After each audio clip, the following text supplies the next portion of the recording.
Hey, I'm Joey. And I'm Dana. Welcome to Car Chats. Today, we'll be discussing Lecrae's Deep End podcast episode that he released in August of 2025 called He Was Raised by Two Lesbian Moms. Ross Johnston talks pride, LGBTQ+, and finding Jesus. We're in for a banger. In this episode, Lecrae invites on a random man who is a preacher on a national evangelical revival campaign. His personal testimony is that he was born by artificial insemination and raised by two moms in a non-religious household. He became a born-again Christian at 15. In 2020, he began his revival campaign. Lecrae uses most of this interview to ask Ross questions about LGBTQ topics, as if he's an expert. But why is Ross a reputable voice on this topic? His story is completely anecdotal evidence. The entirety of Ross's LGBTQ expertise is that he was raised by two moms from birth to age 15. That's it. Unfortunately, this conversation continues to demonstrate how unserious Lecrae is about this topic.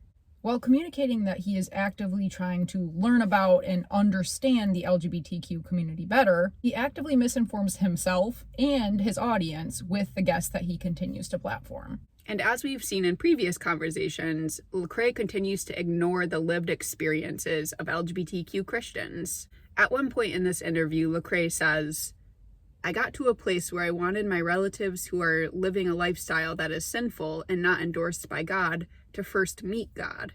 Because if you don't know Jesus, why would you change?" This completely ignores and invalidates stories like ours, people who already were Christians when they realized they were LGBTQ and continue to pursue their faith. Some become affirming and continue to be openly LGBTQ and Christians. Why doesn't Lecrae want to talk about or engage with these people? Ross and Lecrae had a very revealing discussion when Lecrae asked, "With Pride Month, is it different than any other justice-oriented month or movement? Is it a celebration of a lifestyle or an acknowledgement that I matter despite my struggle?" I guess they wouldn't call it that. "Despite my attractions?" Ross proceeds to say that he doesn't get on board with many social justice movements, including Black Lives Matter, because their leadership is not born-again Christians. We think this is absurd.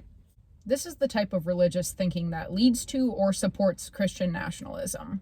The work of equity and justice around the world has been led, obviously, by a variety of people, and those gains should be celebrated and championed, whether or not their leadership were Christians. Talking about Pride Month, Ross adds, "I think they're smart and wise. They're using a biblical construct and they've applied it to their movement and they're seeing victory through it." Also, what is he talking about? The rainbow? I don't know, actually. I thought that's where he was going to go with it, but then it didn't continue to sound like he was talking about the rainbow. Or pride, but they're not saying it as pride is a sin. So that when you know what I mean? What is the biblical construct? What is it? He questions how such a small minority of people, the LGBTQ community, has enough influence to get their pride flag on the White House. And he says, "If they can do that without the Holy Spirit, what does it look like when the church goes to the streets of America?" Wooey. Throughout this episode and others that Lecrae has hosted exploring LGBTQ topics, it seems clear that he wants to try to reconcile the fact that traditional biblical views applied towards modern-day LGBTQ people are unkind, harmful, and discriminatory. He emphasizes how frustrated he can be when people assume his motivations in these conversations based on certain personal experiences, and the way they seem to disregard his empathetic approach. We've said this several times before, but it really does come down to the concept of intention versus impact. It doesn't matter how kind-heartedly Lecrae approaches LGBTQ people if he believes that they are bad and sinful simply for living their lives. His impact is going to be harmful for those people.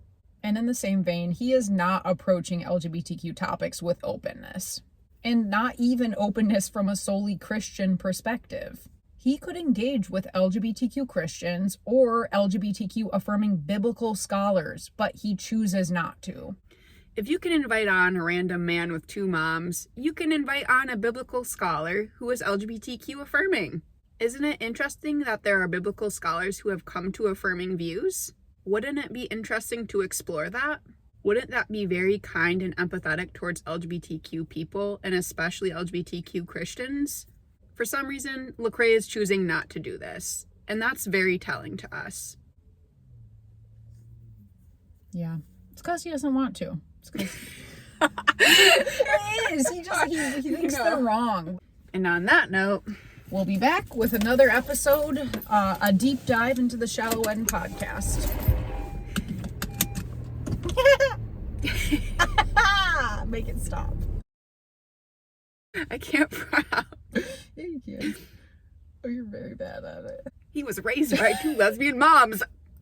Yeah, it's and are they both lesbians? We don't even know. They just assumed based on certain personal experiences. Oh, my answer just... That's not how we're ending. Oh. This is the impact of your episodes, Lecrae.